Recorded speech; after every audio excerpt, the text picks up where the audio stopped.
Good morning, good afternoon, good evening. Today we will be talking about succeeding in life through self leadership. As an individual, or as a parent, or as a wife, or as a husband, you must first be able to lead yourself before leading your home or organization. Because it will be difficult for anyone to follow you if you appear to be going nowhere, because leadership is about movement. So, where there is no movement, there is no leadership. It will be difficult for you to want your spouse or your children or anyone around you to behave in a certain way when you are not acting that way. For example, as a mother or as a father, you can't expect your children to have integrity and always tell you the truth when they perceive you as someone with a shady character. Leadership is the ability to lead one or more people. So you don't have to be a CEO or a general manager to be a leader. So as long as you are influencing one or more people, you are already a leader. So can you influence yourself in the first place? The first person you can influence is yourself, because you are the most difficult person to lead. So if you can't lead yourself, you can't lead others. So how are you leading yourself? Self-leadership is about taking responsibility and owning one's actions, thoughts, and emotions. It is about understanding that you are not allowed to be a spectator in your own life, and that you do not have the time to blame anyone for what is happening in your life. Because whenever you blame anyone for the happenings in your life, you actually transfer your power to them. Self leadership involves setting goals, making decisions, and taking initiative to achieve those goals, whether they are personal or goals that can move your family or your organization forward. Self leadership is not about being a lone wolf or disregarding the importance of teamwork, or maybe collaborating with your spouse or people around you that can help your life move forward. It is actually about collaborating and supporting each other in achieving your goals. So, at the core of self leadership is the understanding that God is your source and sustainer.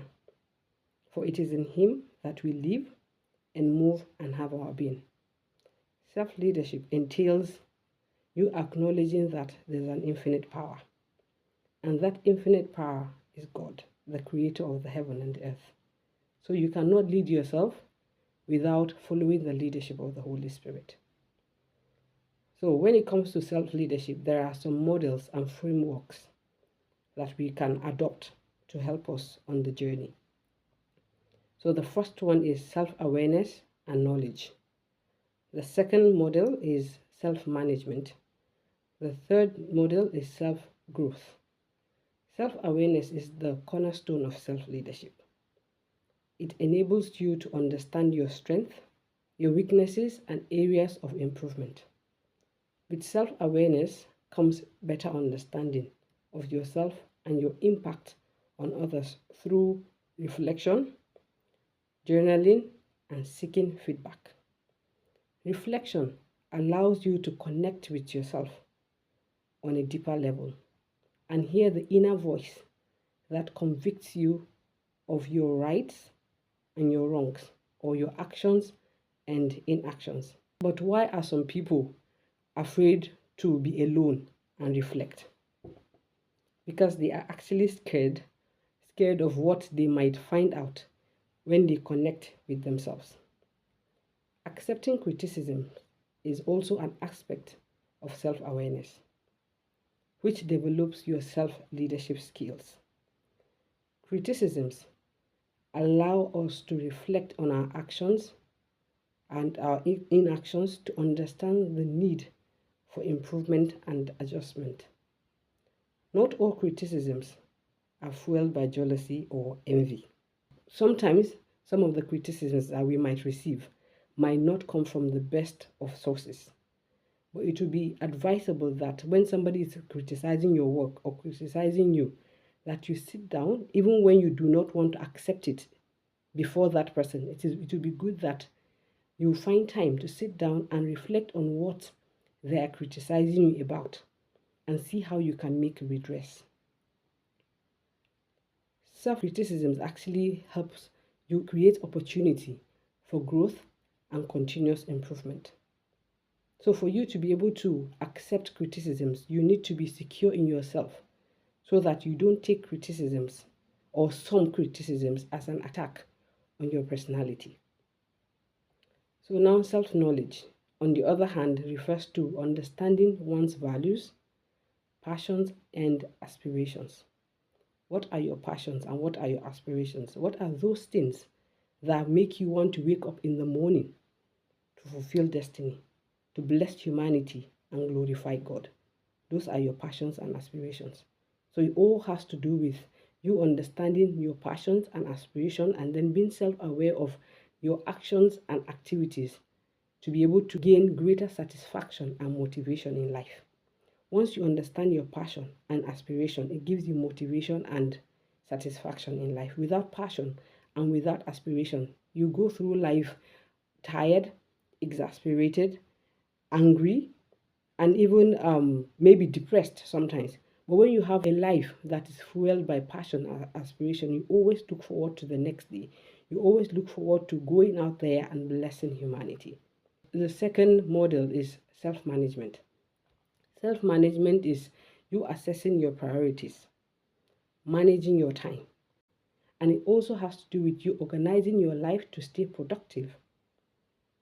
Because no lazy person or somebody who is disabled or disorganized will arrive at any destination in life. Self-leadership entails you eliminating the chaos in your life by putting some rhythm and scheduling your life. So it's not about you being rigid with life. That is not what it means. It's not about you not wanting to go out there and socialize with friends or family because you're trying to self-manage your life. That is not what it means. It means that even in the fun or even in the times when you go out there to enjoy yourself, you are still not giving your power like to other people, like you not leaving things to chance. So even in the fact that you go out there and have fun and enjoy yourself, you should still be aware of the fact that you are the owner of your own choices, that other people will not dictate how you should live your life because you live by your values. So you don't just over emotionalize things, and you don't major on the minor, and you don't minor on the major. It's not you allowing other people to drag you into their mess. It's not you, it is you being aware of the fact that you can manage your life and your time correctly. You have a grip on your life and you have a grip on your home. You don't just leave things to chance. Being organized can actually support your efficiency and your productivity. Showing yourself appreciation for your hard work can also help you become motivated, help you reach your goals. So it's not just you patting yourself on the back and not wanting to move forward. It's just you pushing yourself forward by maybe appreciating the fact that you are trying your best every day. You're moving forward and you are also growing in life. So the third model is self-growth. Sometimes self-growth can be referred to as personal growth or personal development. This is the process of you developing new skills, attitudes, actions, or reactions that can positively impact your life and increase your overall well-being. People might want to improve in many aspects of life. We all have our own desires. We all have the things that we would want to see improvement on. And most times the path that will take us there may be a bit similar, which I would talk about later on. So self-growth is an intrinsic process in which you develop and expand your abilities. Self-growth can positively affect your career, your marriage, and your personal life, as it helps you to achieve your full potential. Self-growth allows you to develop a new mindset that improves your relationship and your quality of life. Self-growth forces you to leave your comfort zone and abandon the norm. and also abandon the norm where you no longer follow the patterns that prevent you from flourishing. There are patterns that we see around us growing up.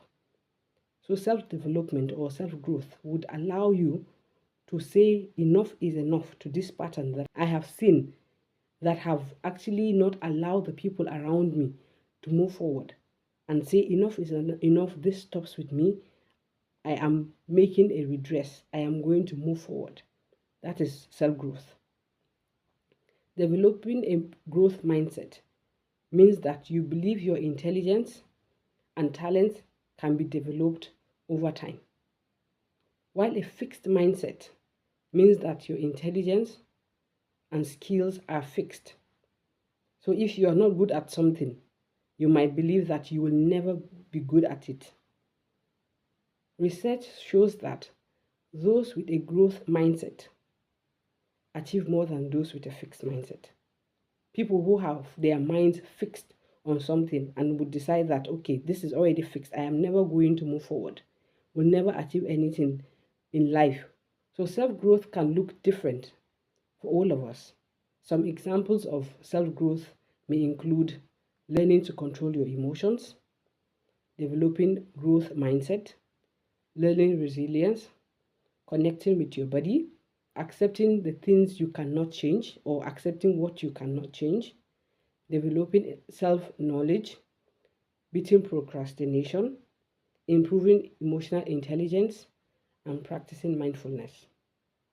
So the takeaways here for today are self-leadership is about being responsible or taking responsibility and ownership of one's actions, thoughts, and emotions. The second takeaway is self-awareness and self-knowledge are fundamental to self-leadership. The third takeaway is setting clear goals, cultivating constructive thoughts, and making effective decisions are essential for self-leadership. The fourth takeaway is motivation is crucial in self-leadership as it drives engagement and performance.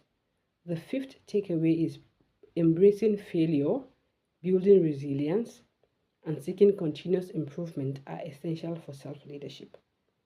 The last takeaway is one can improve self-leadership skills through personal development opportunities such as reading books, listening to inspiring messages, getting mentorship. Thank you so much for taking that time to listen to this. I hope this is helpful for you on your journey to self-leadership. Thank you.